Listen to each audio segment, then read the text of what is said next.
próxima, então, é reflexões sobre a presença da mulher instrumentista na música instrumental brasileira. Ana Clara Guerra, de Minas Gerais, é Uberlândia, né, Ana? Isso. Camila Rocha, aqui de Belo Horizonte, baixista. A Ana Clara é violinista. Tem aí... Aqui tá errado, tá violinista. É. Igara, que é... Igara, cadê Igara? Cadê? Igara. Igara, eu esqueci de onde que é também. É Diamantina, isso. Marcela Nunes, flautista e compositora. A Igara é pianista, compositora e professora. E a Renata Celano, de São Paulo, que é programadora de música do Sesc Consolação.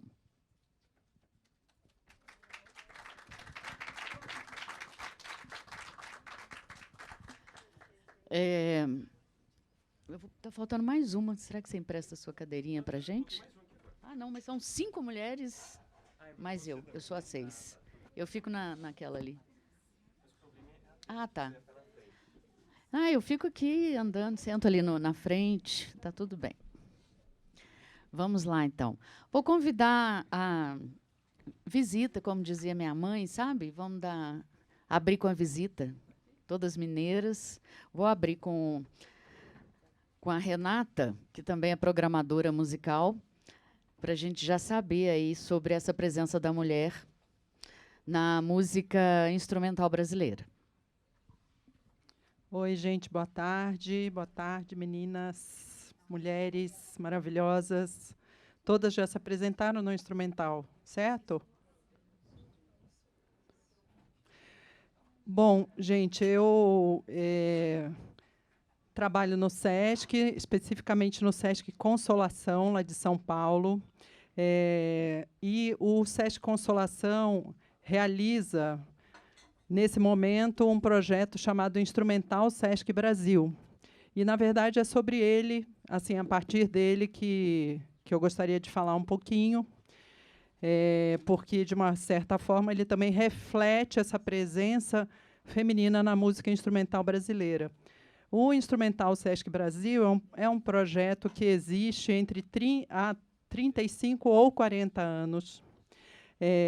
E há mais ou menos 11, ele é realizado lá no Sesc Consolação.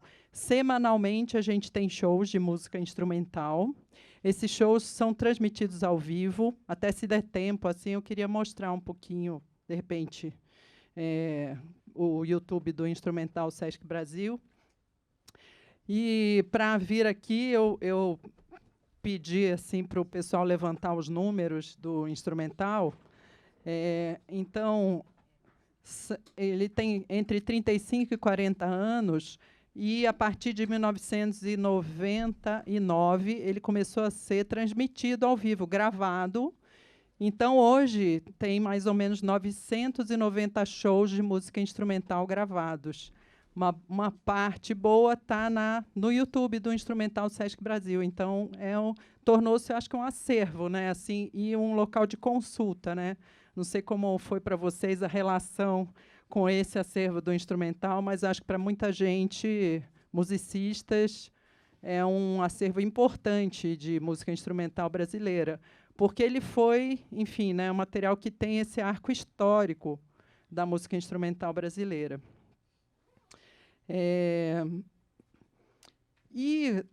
Eu comecei a trabalhar no Sesc Consolação em janeiro de 2020, e em março eu assumi a programação de música, e aí a pandemia, enfim, já durante a pandemia, e a gente retomou a programação do instrumental em outubro de 2020.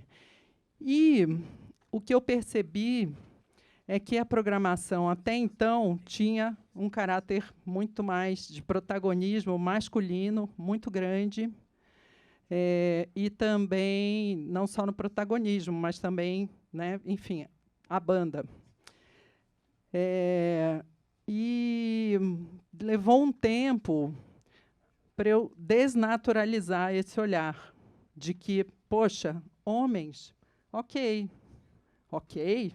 levou um tempinho, assim, quer dizer, meio rapidamente, mas a minha ficha caiu depois de um tempo que eu comecei a pensar na programação do instrumental Sesc Brasil. E vi isso, né, que as propostas que a gente recebia, basicamente, nós recebemos propostas e fazemos pesquisa também, e as propostas eram majoritariamente masculinas, né, de protagonistas homens. E isso me incomodou extremamente. Então, e, ao mesmo tempo, quando eu falo desnaturalização do olhar, eu tenho também uma trajetória musical. Eu sou do canto, na verdade.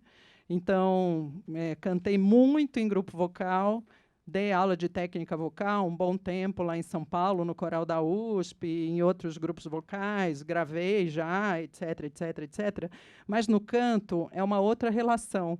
Você vê, por exemplo, em grupos vocais, muitas mulheres, então é muito diferente da música instrumental, que é outra história. Muitas mulheres cantando, muitas mulheres regendo também. Então, eu chego no Instrumental Sesc Brasil morrendo de medo, inclusive, de programar assim, porque meu background estava muito mais ligado à canção, à música vocal, etc. e tal. E comecei a pesquisar e me deparei com essa realidade.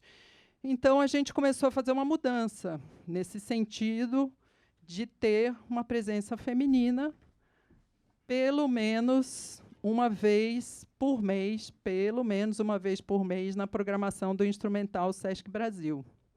E aí, bom, assim, cortando, e para não ficar me estendendo, porque, enfim, somos aqui muitas, né? E eu acho que a gente, para fazer essa reflexão coletivamente, é muito importante a vivência delas, né, que são instrumentistas, que estão aí na cena, nesse protagonismo da música instrumental brasileira.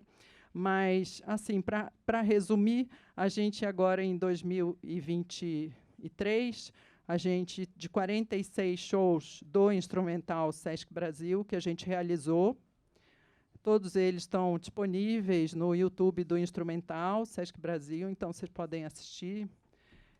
21 foram com protagonismo feminino.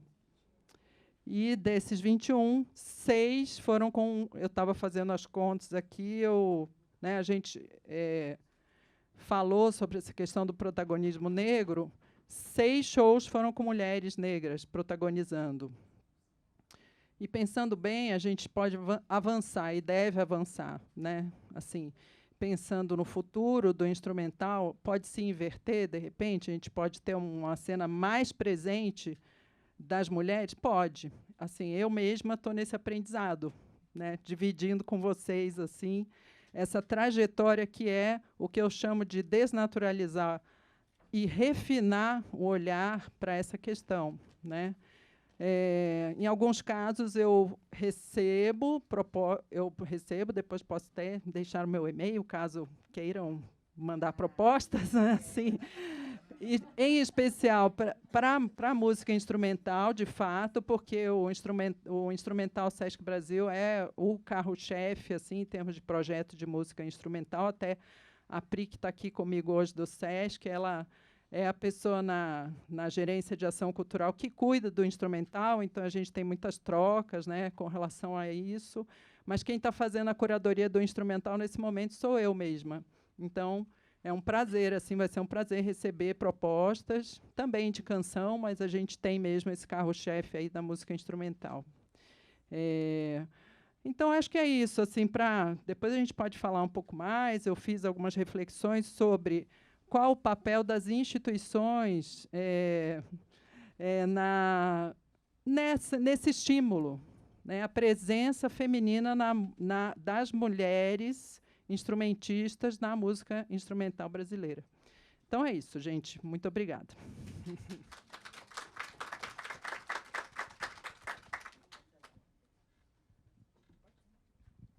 Oi. Olá, gente. Está dando para ouvir? Tá? Meu nome é Ana Clara Guerra, eu sou violonista e compositora. Eu tenho usado compositora bem recentemente, muito engraçado como a gente, mesmo praticando uma coisa há tanto tempo, demora a se reconhecer nesse lugar, né? E eu tenho uma outra formação, eu tive uma formação a vida inteira no violão clássico. E no finalzinho do meu curso, eu comecei a me interessar pelo repertório de violão brasileiro, e foi aí que eu comecei a chegar mais próxima desse repertório de música instrumental, que é o que me motivou a estudar música em primeiro lugar, assim, quando eu entrei no conservatório. Então, o que mais me interessava era essa música improvisada, essa música instrumental brasileira, especialmente. E eu fiquei anos assim indo por outro caminho. E eu lembro bem quando eu andava nos corredores do conservatório, quando eu era bem mocinha, e eu via os cartazes do BDMG, os programas do BDMG Cultural, e eu achava o máximo, assim. E ficava querendo um dia participar, mas também por estar lá no interior, assim, estar lá na outra pontinha de Minas Gerais, às vezes ficava um pouquinho distante. E eu lembro bem de ver alguns momentos em que teve alguns momentos chave na minha trajetória de estudos que me fez pensar sobre compor, que isso demorou bastante, assim, apesar de ser a primeira coisa que me interessou em música, foi a música instrumental, música com espaço para criação, compor. Eu sempre gostei de experimentar coisinhas no violão quando estava começando, mas demorei muito tempo porque não tinha muitas referências. Essa coisa de ter referências faz uma diferença muito grande, né? E eu fico assim, às vezes, pensando que eu fiz um curso técnico inteiro no conservatório, todo o percurso de formação no conservatório. Entrei no curso de música, quase formei sem nunca ter tocado uma compositora. Aí eu ficava... O meu clique foi quando eu vi uma violonista compositora no palco tocando as próprias composições. Aí eu falei, uai. Aí, nesse momento, mudou uma chavinha. E aí, depois disso... se eu não tivesse visto ela, provavelmente eu teria formado sem nunca ter tocado compositoras e talvez nem ter conhecido, assim, eu fico realmente impressionada como a gente consegue se formar no curso superior sem conhecer compositoras, né? E aí, a partir disso, eu comecei a empreender uma busca por compositoras de violão, que era a minha área, e eu vi que não era assim uma coisa de que não existe, porque existe muita gente, muita mulher compondo, muita mulher fazendo música instrumental, muita mulher compondo para violão. E é uma questão de espaço e visibilidade mesmo, valorização desse trabalho, ver os colegas tocando, ver essas mulheres tocando as próprias obras. E aí, ao mesmo tempo, eu comecei a acompanhar. Outra chavinha que mudou foi quando eu fiz o BDMG Jovem Instrumentista. E aí eu tive aula com o Lucas Teles. E aí eu comecei a conhecer os outros programas do BDMG. E aí eu comecei a ver que tinha mulheres que tinham ganhado o prêmio BDMG Instrumental, que eu via, acompanhava no YouTube, assistia o Sesc Instrumental. E aí eu gostei muito do trabalho da Luísa Mitri, que inclusive eu convidei ela para fazer a participação nos shows que eu vou fazer em breve. E aí, a partir disso, eu comecei a elaborar uma ideia de me empreender pela música instrumental. Então, eu comecei a estudar música muito nova, assim, 14 anos. E demorou muito tempo, assim, para eu chegar num lugar que era o que eu queria desde o começo. E foi muitas coisinhas pequenas que foram me levando, assim, que são bem... A gente pensa que é uma coisa bem singela, né? Mas que faz toda a diferença. Ver uma mulher tocando as próprias composições. Ver uma mulher sendo premiada, tendo suas composições reconhecidas. E aí eu decidi que nesse ano eu faria o BDMG instrumental, e foi a primeira vez que eu compus temas de música instrumental. Foram os primeiros temas. Então foi uma super experiência que mudou minha vida, assim. Acho que é isso.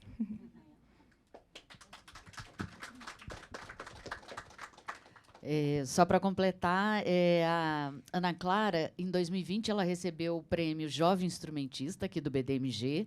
E em 2022, ela ganhou o primeiro lugar no concurso Prêmio de Música das Minas Gerais. E agora, em 2023, né, ela foi uma das vencedoras do 22º Prêmio BDMG Instrumental. E já tem show marcado. Que dia, Paulo? 6 de dezembro. Então, já coloquem na agenda. Vamos seguir agora para Camila Rocha, que também é bacharel em música popular com habilitação em contrabaixo. Também ganhou, em 2014, o Prêmio Jovem Instrumentista do BDMG Cultural. E, em 2018, foi premiada como melhor instrumentista da 8ª edição do Prêmio BDMG Instrumental. E agora, em 2023, também uma das vencedoras do prêmio BDMG Instrumental. Boa tarde. Primeiro, queria falar que eu estou muito feliz de estar aqui.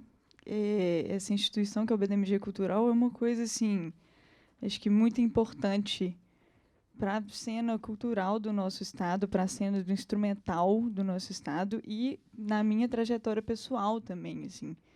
Eu costumo dizer que o BDMG ele sempre esteve presente, assim, nos marcos de divisor de águas, assim, da minha trajetória. E sempre foi uma grande referência, assim.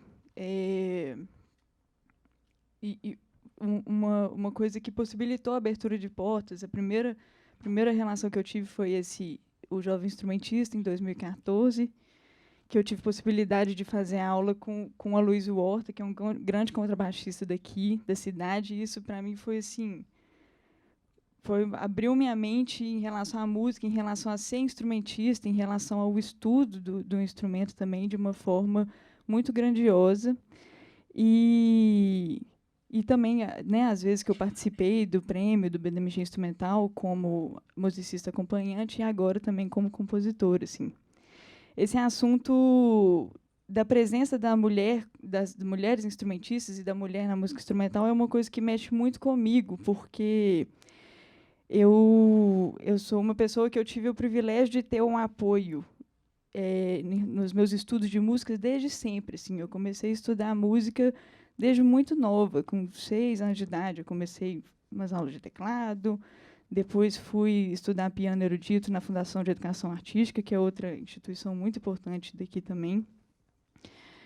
Depois eu decidi estudar baixo, e aí me encantei com o baixo, assim, e foi onde eu decidi continuar e seguir profissionalmente, assim. Então, a minha trajetória em relação ao estudo foi uma coisa muito privilegiada mesmo, que eu tive acessos, assim, e isso fez com que eu percebesse a falta das mulheres nos ambientes aos poucos, porque, para mim, eu ia, e as coisas aconteciam, e eu ia. E aí, de repente, eu chegava num lugar e eu era a única. Então, eu fui percebendo isso aos poucos. Eu passei no vestibular para o bacharelado de música popular, e na minha turma tinha só eu e mais uma mulher, assim, que, inclusive, eu nem sei se ela terminou o curso, enfim. Eu sei que, no final do curso, era eu e o resto da turma toda de homens. E então, eu fui percebendo esses lugares. Eu fui percebendo os lugares que tem muito pouca mulher. A primeira vez que eu toquei no BDMG Instrumental como musicista acompanhante, eu fui a única mulher que pisou no palco como musicista. São 12 finalistas, compositores com suas bandas de acompanhante, e eu fui a única mulher que subiu. Isso foi em 2016. Eu estava começando, acho que foi a primeira coisa mais importante, assim, de música instrumental que eu fiz. Então, eu lembro de ficar toda empolgada, assim, não, esse ano sou eu, mas ano que vem vai ter mais uma, e depois vai ter mais uma, e daqui a pouquinho, rapidão, vai estar tudo dividido. E as coisas vão estar mais iguais, assim. E aí eu fui percebendo que isso era muito mais difícil do que eu imaginava. Que só eu estar lá naquele ano não era o suficiente para no ano que vem ter mais uma, e depois em mais uma, e isso ir chegando cada vez mais até a gente chegar um pouco mais perto da igualdade, assim.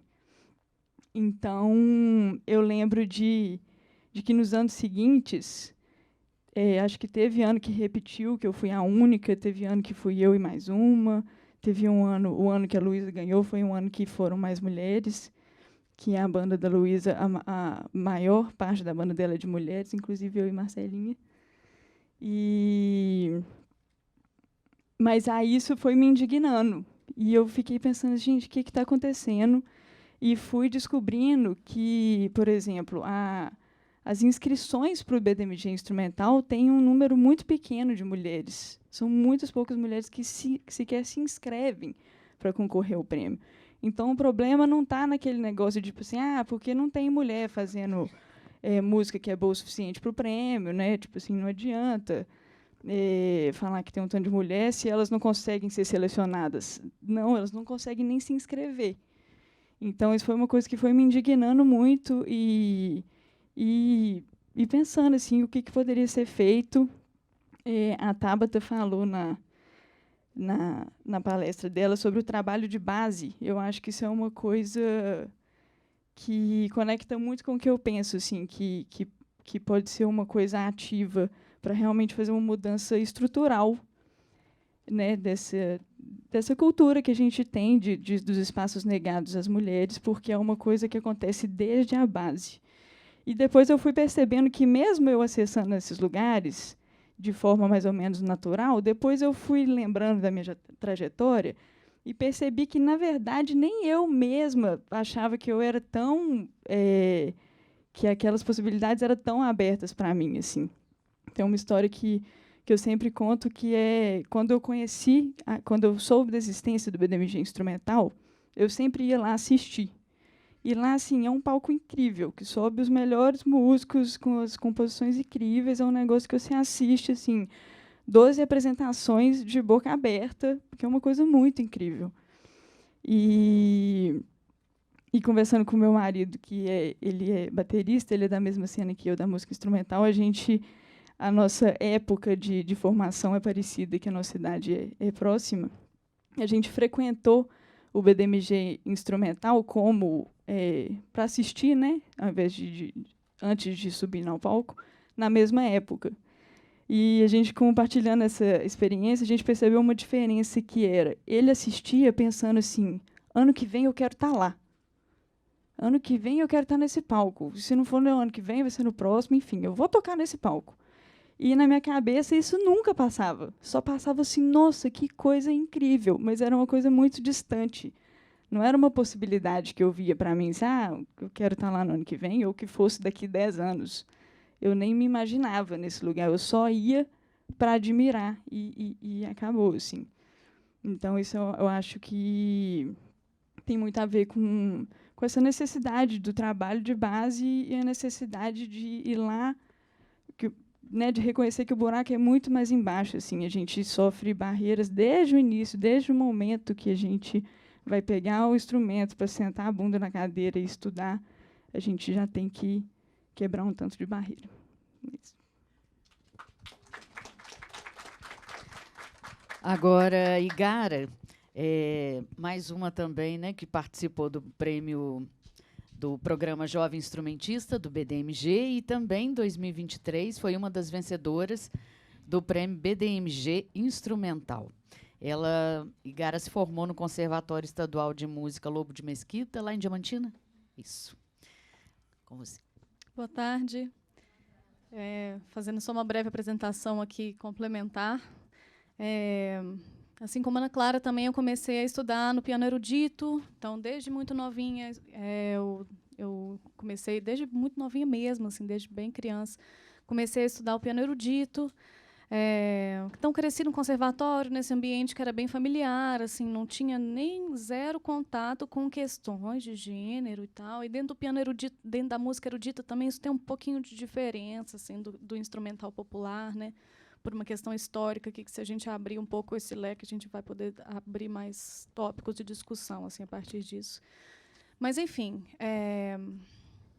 então, eu estudei vários anos no conservatório, piano erudito e tal. Aí, mudei para Belo Horizonte, em 2015, distanciada da música, então não estava muito... Eu fui descobrir de novo um gosto pela música quando eu fui descobrir a música instrumental popular. Quando eu vi que existia a música instrumental popular e quando eu vi que existiam algumas pessoas que eu descobri uma identificação musical que me encantaram, assim, porque o erudito para mim era legal, tinha umas coisas que eu amava, achava maravilhoso, assim. Só que quando eu fui descobrir uma coisa, assim, uma vontade em mim de fazer parte disso, de tocar isso, de me voltar a me dedicar à música e tal, foi quando eu descobri que existia a música instrumental popular. E daí não me prendi só no instrumental, né? Mas assim, foi um momento que deu uma virada de chave. Então, assim, também falando da Luísa Mitre, também que foi uma figura muito importante, que também acho que é bom a gente lembrar que o reconhecimento da Luísa Mitre e a possibilidade de mais pessoas conhecerem ela também pode ter passado muito por essa presença dela no BDMG Instrumental, porque foi depois dela ter ganhado o BDMG Instrumental, lançado o álbum dela, foi depois disso que eu conheci ela, e foi depois de conhecer ela que eu consegui ter um pouquinho mais da minha entrada na música, nesse novo momento. Então, teve uma vez que eu procurei umas aulas de piano com a Luísa Mitre, para poder... Mas eu não tinha um direcionamento muito específico, muito esclarecido sobre o que eu queria. Eu gostava da música dela, achava incrível ela ser uma mulher instrumentista que tocava suas próprias composições no piano, e aquela identificação e aquela coisa da contemporaneidade, dela estar no mesmo tempo, no mesmo espaço que eu, e ser uma mulher que estava compondo, não era tão mais velha assim, então deu aquela identificação. Assim, então, quando eu fui procurar a Luísa Mitre para poder ter essas aulas de piano com ela, eu falei, de brinde, que tal, vamos ter também umas aulas de composição, porque desde muito pequena a composição fez muito parte da minha forma de estar no piano, assim. Às vezes por uma preguiça de ler partitura muito tempo, de ficar pegando um repertório novo, assim. Às vezes eu gostava mais de brincar um pouquinho, fazer lá as minhas coisas desde pequena mesmo, assim, e muito por incentivo também da minha família e tal, de estar sempre falando, que legal, você criando alguma coisa nova. Então, desde pequena era minha brincadeira, assim, ficar compondo. Claro que não saía nada assim muito, né? Mas assim, então isso, assim, de brinde eu pedi para a Luísa Mitre me dar uns direcionamentos com composição. E aí foi que ela que viu, assim, uma potencialidade que às vezes eu não via, assim. Eu gostava de compor, mas foi a Luísa Mitre que falou, olha, que legal, assim, sabe? Você tem que se projetar, você tem que aparecer. Eu ficava, o quê? Assim, sabe? Eu falei, uau, é mesmo? Ela falou, sim, é isso mesmo e tal. Vai fazer aula com o Rafael Martini e tal, que foi outra pessoa muito legal, assim, que ele já tinha esse direcionamento para ensinar a composição, né? Para orientar pessoas com composição. Então, esse foi uma virada de chave na minha vida, esse primeiro momento, assim, que foi graças também à presença de uma mulher, né? Então, eu achei até legal eu estar depois da Camila aqui, porque a Camila já puxou um mote de uma reflexão que eu fico fazendo muito, sabe? De onde que está essa desigualdade? Onde que está a raiz dessa desigualdade das mulheres? Porque eu acho que é muito importante a gente desenvolver ao máximo esse esclarecimento de como onde que está o problema de fato, né? E os problemas de fato, onde que eles estão. Eu acho que realmente acontece isso, de terem muitas mulheres fazendo coisa, mas às vezes a gente não reconhece, às vezes não é dada a visibilidade pelo fato de serem mulheres. Mas eu acho que, para além disso, o lugar da opressão é justamente esse que a Camila falou. Assim, é uma coisa muito mais anterior, porque as mulheres, o número de inscrições das mulheres no BDMG é muito pequeno e tal, o número de representatividade das mulheres é muito pequeno, então é como se fosse uma opressão subjetiva. É uma opressão que não está em atitudes de uma pessoa ou outra, mas está também, né? Mas tem outra parte que não está, que está na falta de representatividade, que é por uma questão histórica, que a gente pode refletir, assim, de onde que veio, o lugar da mulher, de fato, e tal, e às vezes até os instrumentos que as mulheres poderiam tocar, aquela coisa que as mulheres pianistas, por exemplo, que o piano era um instrumento de mulher, mas aí às vezes a flauta também era um instrumento de mulher, mas também era uma coisa de ficar em casa, de tocar em casa, sabe? As mulheres se apresentarem ali para a família, mas não se projetarem muito com isso. E aí o baixo elétrico era um instrumento de mulher. Mulher tinha um corpo, né, frágil, não conseguia carregar baixo, não conseguia carregar violão, entre todas as aspas, assim, né? Então, os instrumentos leves e né, delicados eram as coisas de mulher, mas também não era aquele instrumento que a mulher poderia pensar na sua carreira. Então, se a gente for pensar em fatores históricos que geraram a sua opressão, a gente pode falar durante muito, muito, muito tempo, né? Inclusive, mereci uma pesquisa até mais profunda do que os conhecimentos que eu tenho. Mas eu acho interessante a gente ter essa clareza, assim, que essa falta de representatividade é uma opressão, é uma violência subjetiva, que as mulheres elas não conseguem imaginar que elas podem fazer isso.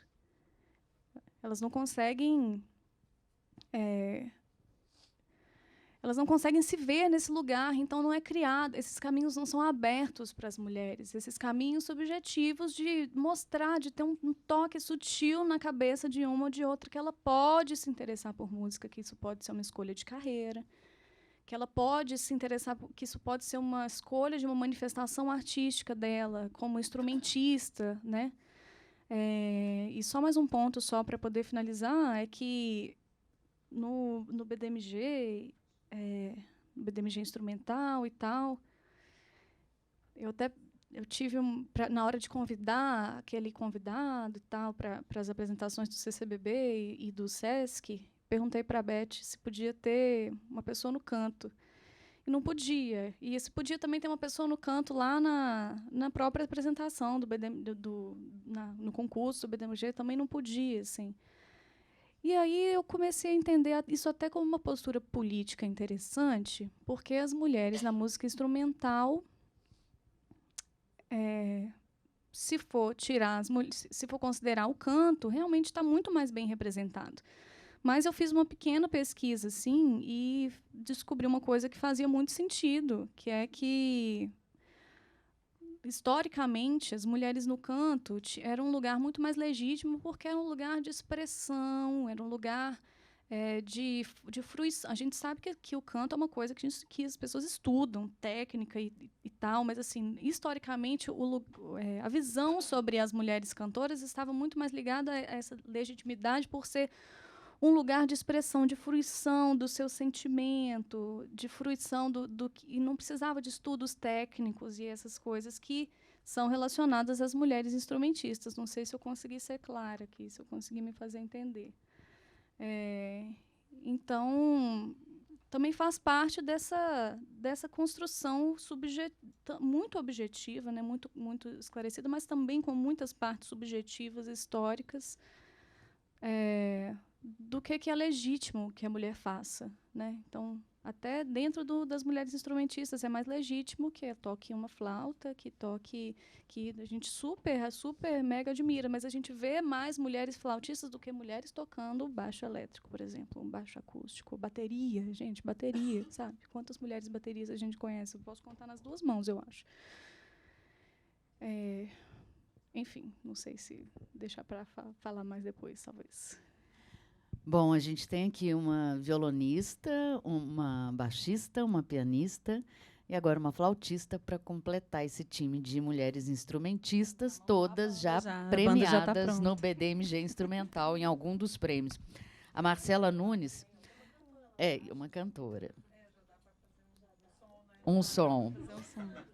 Então, a Marcela Nunes, ela, além de flautista, compositora e educadora musical, é bacharel em flauta e mestre em performance musical pelo FMG.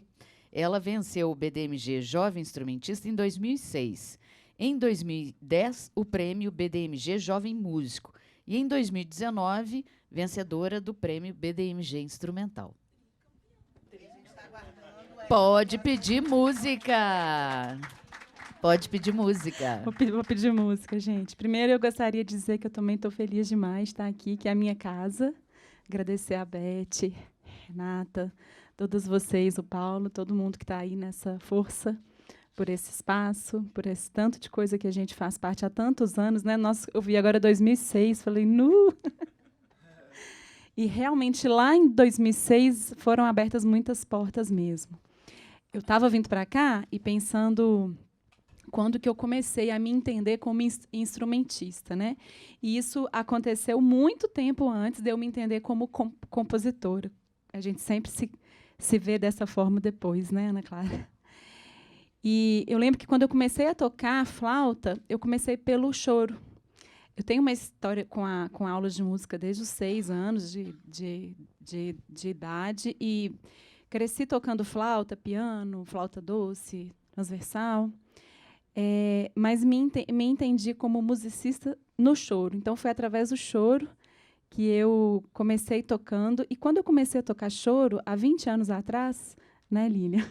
Não tinha mulher tocando choro aqui, PH. Não existiam mulheres tocando choro. Tinha uma, tinha duas. E era um lugar extremamente opressor, extremamente machista. E a gente teve que cavar muitas coisas para chegar aqui. Hoje, eu estou parecendo velha, né, falando assim, tipo, já estou aqui. Mas é uma história, uma experiência que eu fico pensando, que caminho que já foi, né, que a gente já fez. E quando vocês falam assim, eu penso muito nessa eu não gosto muito de separar choro, jazz, música brasileira, mas eu fico muito pensando nisso assim. Hoje, quando eu vejo a cena do choro hoje aqui, eu vejo como ela está repleta de mulheres. A gente tem duas aqui lindas, Tamires, Raíssa, não sei se a Raíssa está aí. E eu percebo a cena do choro muito mais aberta a elas, a nós, do que essa cena do jazz. E acho que isso vale da gente falar um pouquinho depois, conversar. Não sei nem se a gente tem tempo para isso, assim. Por que uma cena se abre mais do que a outra, né?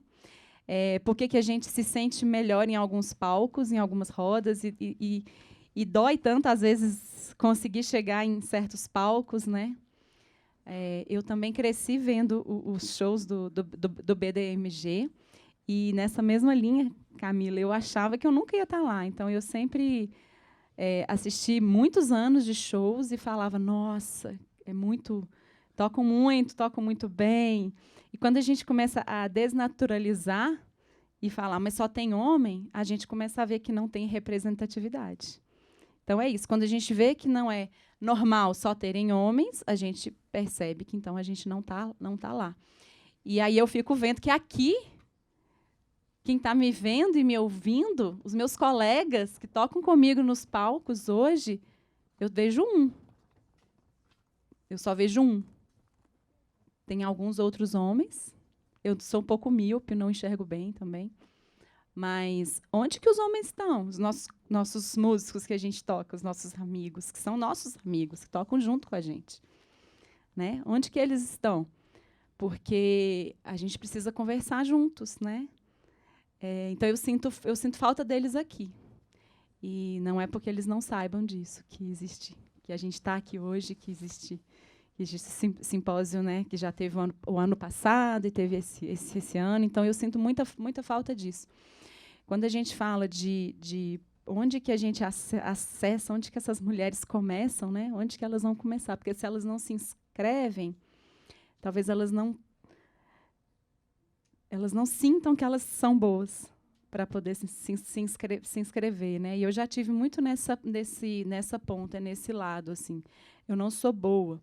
Então, onde que a gente começa a mexer? Onde que a gente começa a desestruturar essa base que é opressora, que diz, você não toca bem o bastante para estar lá no palco, do Sesc, né? Que é o palco que todas nós queremos tocar. Tocar lá é o lugar, assim, estou tocando aqui. Lugar que a gente sabe que todos os nossos ídolos estão lá, né? Passaram lá. E todas as nossas ídolas também. Então, a gente precisa entender que a força é muito grande para ser feita. Existe um ponto que eu queria falar, que a gente está exaustas, né? Eu sou mãe de 2. E fazer música dá um trabalho danado. Fazer música instrumental, concorrer a prêmio, gravar, ensaiar, arranjar, dá muito trabalho. E nós, mulheres, estamos exaustas, cansadas, por um monte de coisas que a gente já sabe que, se a gente fosse falar aqui, a gente ia ficar 3 anos falando. Então, acho que a gente precisa ver por isso também, sabe? Eu ia fazer a primeira pergunta para a Renata, mas ela já pediu ali o microfone. Só complementando um pouco em cima do que foi falado, complementando e falando também o seguinte, o Sesc e o BDMG têm uma parceria de 11 ou 12 anos, Beth? Mais, porque os vencedores do prêmio BDMG Instrumental se apresentam no Instrumental Sesc Brasil também. Então, é muito legal, porque a gente tem essa interface, essa ponte e essa amizade, porque a Beth é essa pessoa maravilhosa, adorável, todo mundo ama. E que está todo ano lá conosco, e que, portanto, também nós estivemos aqui, né? A Priscila foi júri 2 anos, né, do prêmio. Eu também fui jurada 2 anos do prêmio BDMG Instrumental. Em 2021, quando eu cheguei assim para participar do júri, que foi online ainda, não tinha nenhuma mulher finalista. Aí virei para a Beth, como assim? Não tem nenhuma mulher. Não tinha. E isso daí foi um negócio que me pegou muito, assim, né? E conversamos sobre isso. Em 2022, a gente teve uma mulher premiada, e tinha uma mulher finalista. E a gente teve, né, assim, um debate intenso dentro do júri a respeito disso, dessa questão, né? E aí, falando um pouquinho sobre essa questão do papel institucional, né, todas elas foram, de alguma forma, assim, impactadas pelo trabalho do BDMG Cultural. E eu acho muito interessante que o BDMG Cultural teve a hombridade de começar esse trabalho, fazer um simpósio sobre mulheres na música no passado, e continuar fazendo esse ano, e ano que vem deve continuar também. Por quê? Porque sentiu essa ausência. E, poxa, vamos conversar, então, sobre, né? Que estratégia a gente usa para vitaminar isso, né? Então, o BDMG está nesse momento aí de, digamos assim, uma ação prática, que é um debate, enfim, que, ao mesmo tempo, já reverberou, porque, nesse ano, dos 4 vencedores, 3 foram mulheres no BDMG Instrumental.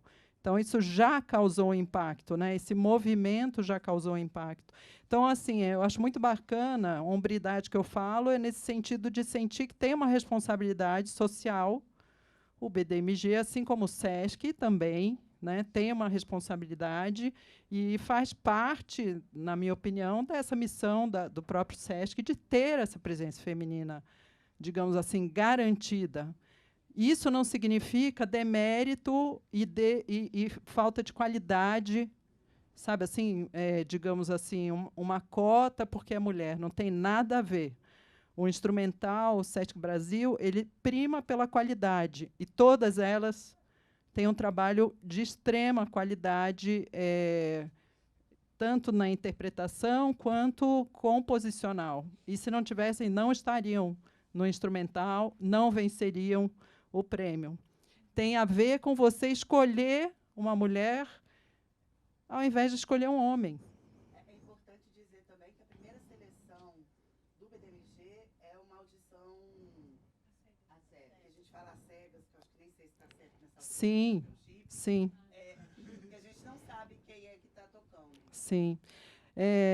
Então, assim, quer dizer, mas no instrumental a gente tem essa... A gente sabe quem está trazendo trabalhos, e essa questão do convite, que é importante, que tem sido importante. E fiz convites especiais para mulheres negras.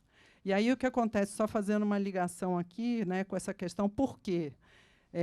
Eu acho que tem a ver com essa... São várias camadas. A da autoconfiança. Então, assim, será que eu consigo?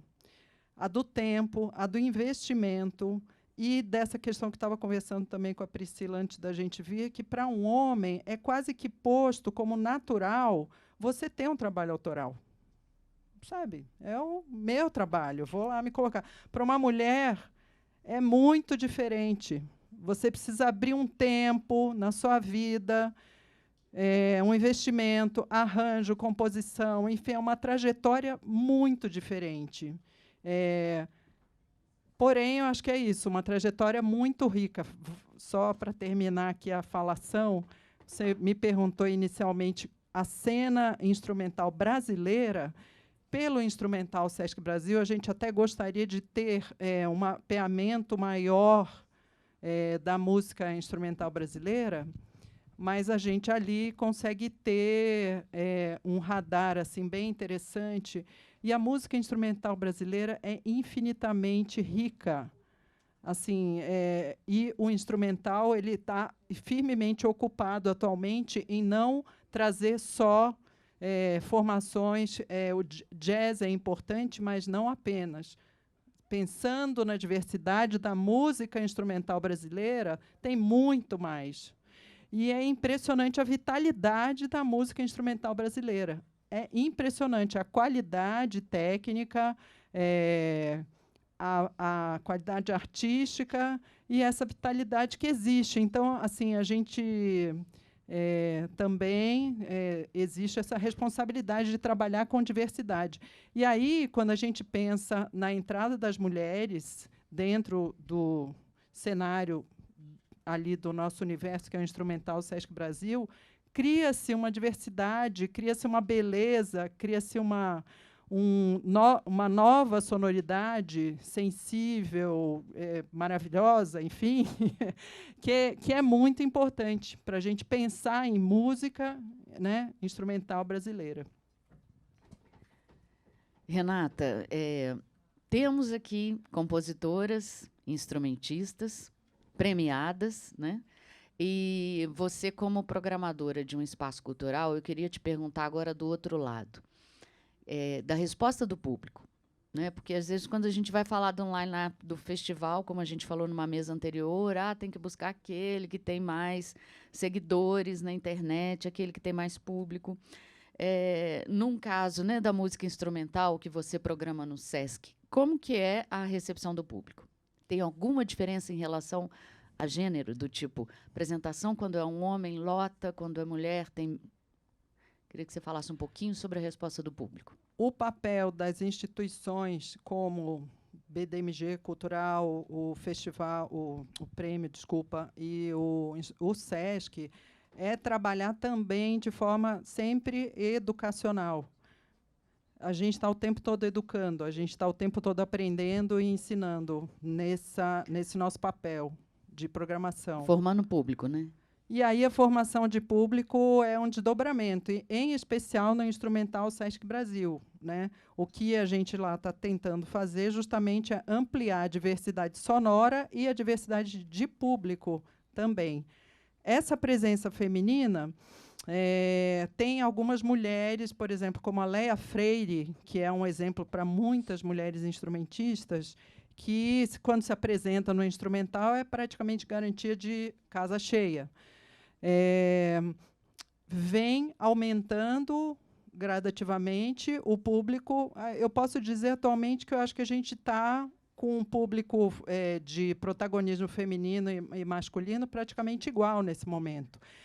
E eu ouvi uma frase semana passada de uma pessoa que vai toda semana ao Instrumental Sesc Brasil, porque é gratuito, os shows são com a entrada franca. Então, tem um grupo que vai toda semana, assim, um pessoal que está lá batendo ponto toda semana. E um que vai há 15 anos no Instrumental. Semana passada, a gente teve a apresentação da Sheina Barros, que é uma percussionista negra maravilhosa. Conheçam a Sheina Barros. E aí, no dia seguinte, ela fez uma masterclass, que é uma estratégia que a gente está usando também com muitas mulheres e também alguns homens instrumentistas, que após o dia seguinte, no dia seguinte ao show, a gente realiza uma masterclass. E a Sheina fez uma masterclass e esse cara foi. E aí eu falei um pouquinho sobre essa nossa estratégia de trazer mais as mulheres e tal. E ele falou assim, bom, eu estou aqui há 15 anos, eu acho que essa presença feminina está aumentando mesmo e tem que aumentar muito mais. Tragam mais mulheres, porque realmente é maravilhoso. Então, acho que é isso, né? A presença em si, a naturalização dessa presença cria esse desejo de ouvir mais mulheres. Isso eu acho que é super importante. Aí essa chave, né, vai mudando de público e elas que se apresentam inspiram outras mulheres. Então, eu acho que é um caminho.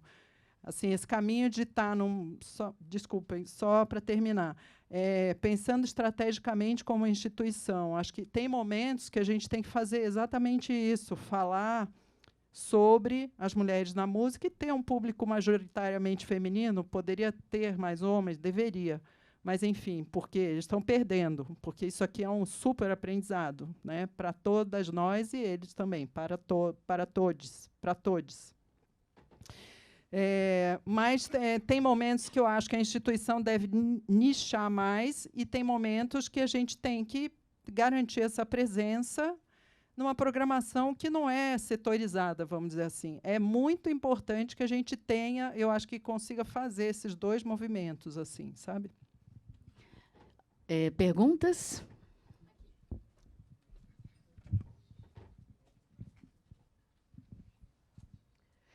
Gente, desde ontem a gente tem conversado muito sobre esses lugares que são mais fáceis para as mulheres ocuparem, outros mais difíceis, e vocês mesmas trouxeram isso do canto, né? Assim, a mulher cantora, enfim, é um caminho com menos obstáculos do que quando uma mulher quer ser instrumentista.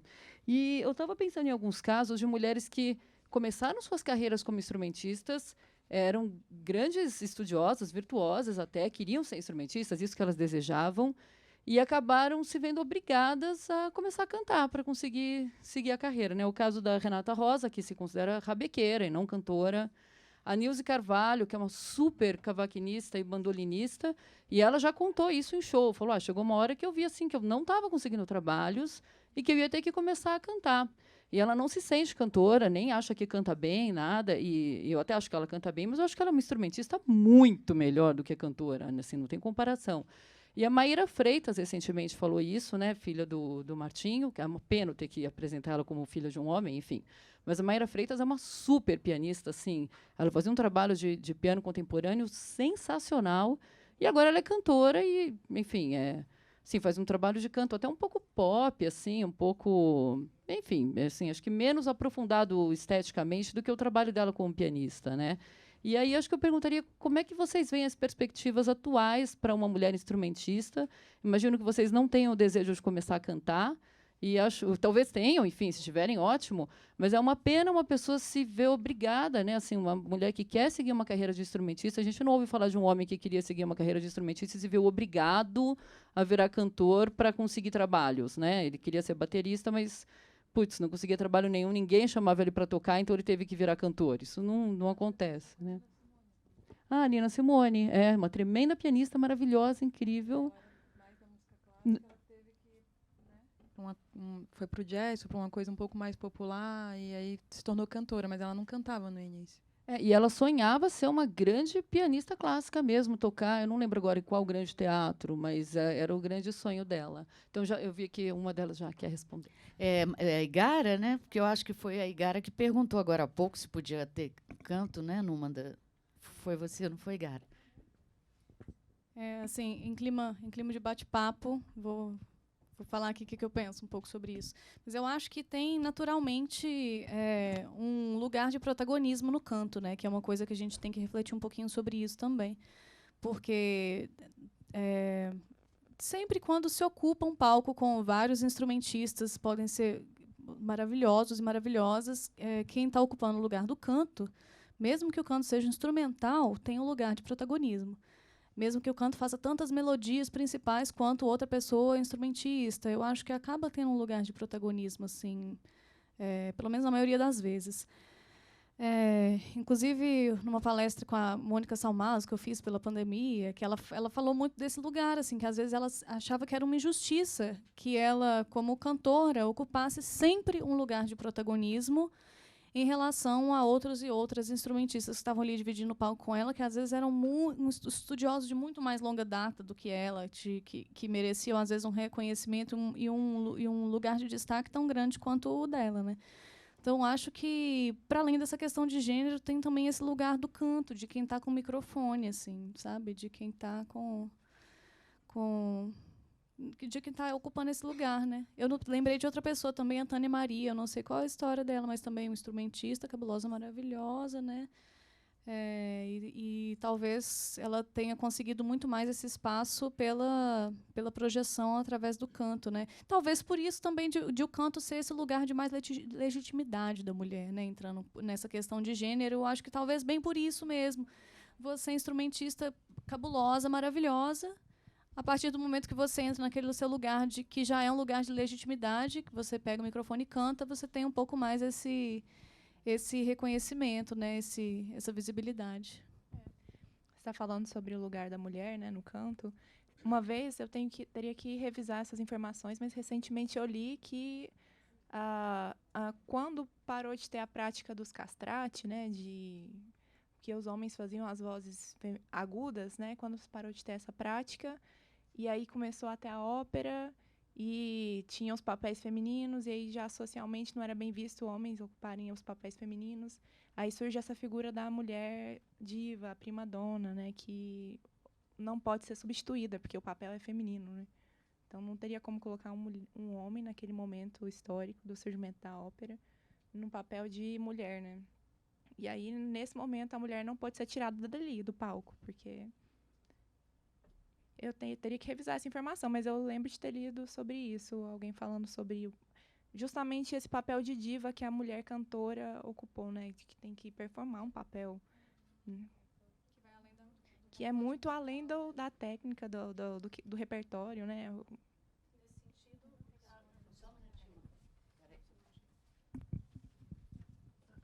Eu vou dar o microfone, né, protagonista.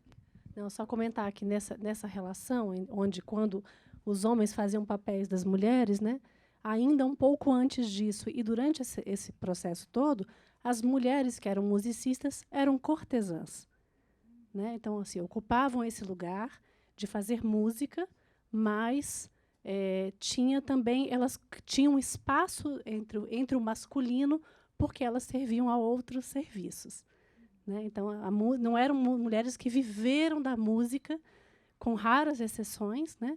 A gente tem um exemplo maravilhoso, uma compositora italiana do século XVI, chamada Barbara Strozzi, foi a única pessoa, não apenas mulher, que publicou a própria obra em vida, né? E ela vivia como cortesã.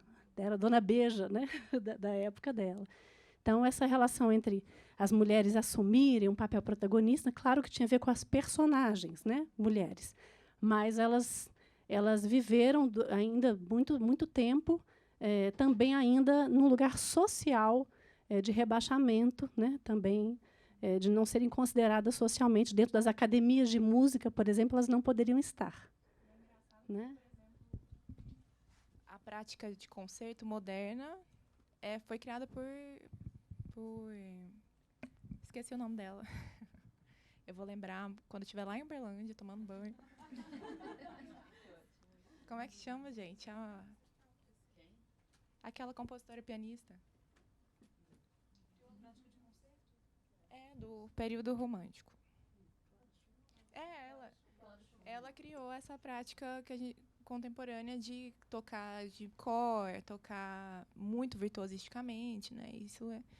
E ela, no final da vida dela, é muito triste, porque ela teve algumas cartas que ela mandou que ela disse que não se reconhecia, que ela quis se retirar desse lugar de exposição, de performance, porque começou a acreditar que não era para ela mesma, que a mulher realmente tinha que se reservar para o espaço doméstico. Né? Muito triste, né? E as mulheres sempre estiveram presentes, né? Quando eu falei sobre aquele momento que a gente nunca tinha me dado conta de que mulheres poderiam ser compositoras. E aí, na pandemia, teve um movimento muito legal, né, que todo mundo se isolou, e aí foi a primeira vez que se juntou um monte de mulher violonista, a gente criou um coletivo de violonistas.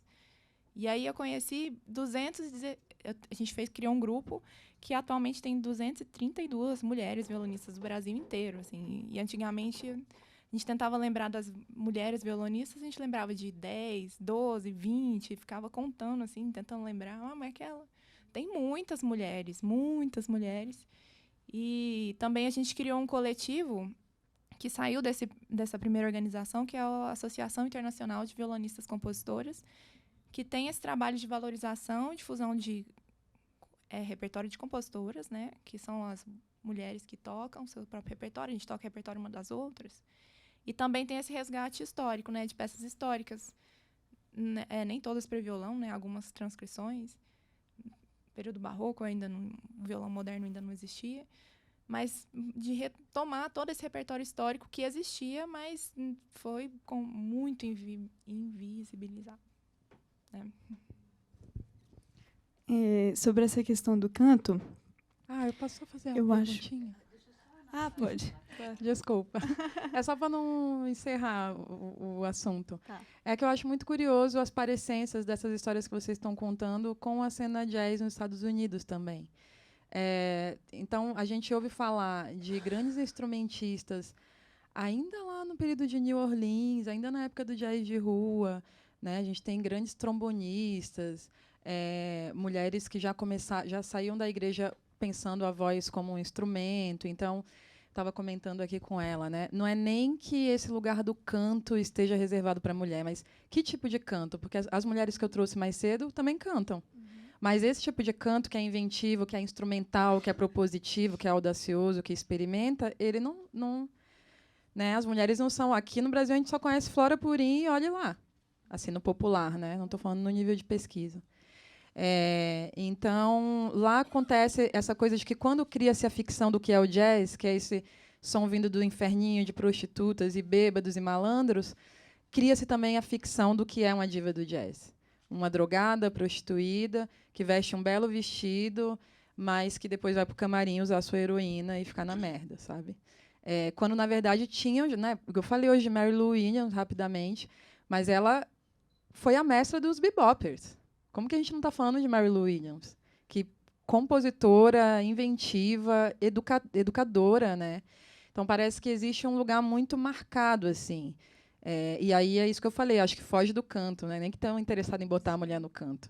Não, o canto é muito mais do que performar, do que interpretar. Né? O canto também é criar, também é instrumentalizar. Né? E esse lugar não é permitido. Né? Tem O que você um falou trocadilho aí, né? Botar a mulher no canto. É mesmo. Tem a ver com o que eu ia falar, isso que você falou, que existe uma cultura de que cantor não é músico. Existe essa cultura de que, não, ele não é músico, ele só canta. Mulher, então, né? Aí que não vai ser musicista mesmo. Então, esse lugar de que, ela só canta. Não, vai ver um show de uma cantora, um show incrível. Existe uma tendência de se pensar automaticamente que não, tem um homem aí escrevendo os arranjos, tem um homem dirigindo. Muitas vezes é isso que acontece mesmo, mas acho que existe uma cultura de colocar o canto num lugar de menos técnica, menos excelência, e aí eu acho que isso vai direto para a mulher, porque eu acho que o lugar de excelência ele é negado para a gente. Então, uma mulher instrumentista, todo mundo arregala o olho, porque é muito perigoso que essa mulher fique muito boa. Então, tipo assim, é muito perigoso, é um risco muito grande que essa mulher chegue num lugar de excelência, e isso vai ser uma ameaça gigantesca. Então, deixa as mulheres cantar, porque canto não é assim esse negócio, esse técnico. Então, deixa elas lá cumprindo um lugar que, muitas vezes, é até visual, né?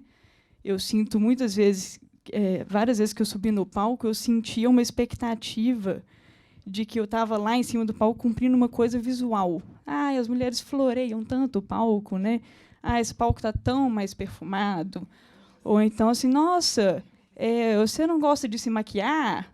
Sabe? Umas coisas assim, a gente está ali para cumprir um papel que, assim, o lugar da técnica, o lugar da excelência, o lugar da gente saber o que a gente está fazendo, é tipo assim, pelo amor de Deus, não pensa nisso nunca. Né? Se a gente começar a pensar nisso, o mundo vai acabar. Tomara que acabe. A gente vai fazer um rápido intervalo para um café, mas antes vamos dar um spoiler aqui com a Luísa Brina, porque ela está numa das próximas mesas, mas pediu para falar agora. Não, é só para, inclusive, complementar o que a Camila está falando, assim, que ela já introduziu o que eu estava pensando aqui.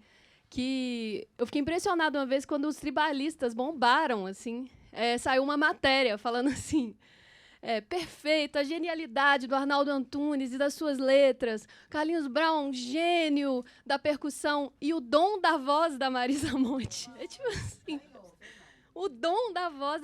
Primeiro, como se a Marisa não fosse produtora musical, compositora, violonista, enfim, arranjadora, mil coisas. Segundo, que assim, o dom da voz, né? Assim, não é dela, não é um conhecimento.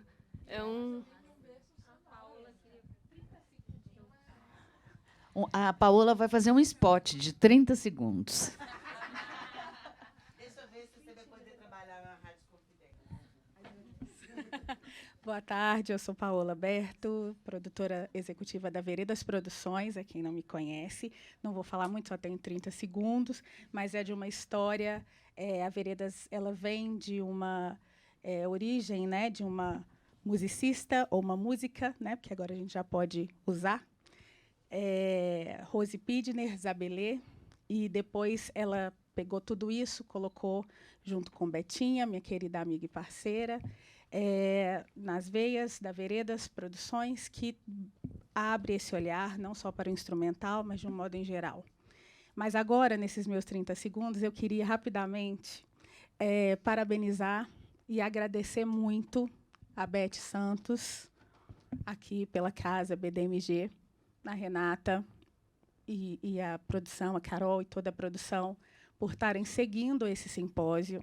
Eu estive aqui, vejo muitas pessoas que estiveram aqui ano passado comigo e com várias outras, e estou muito feliz de ver outros rostinhos, né, que não estiveram aqui e que estão aqui bebendo dessa fonte.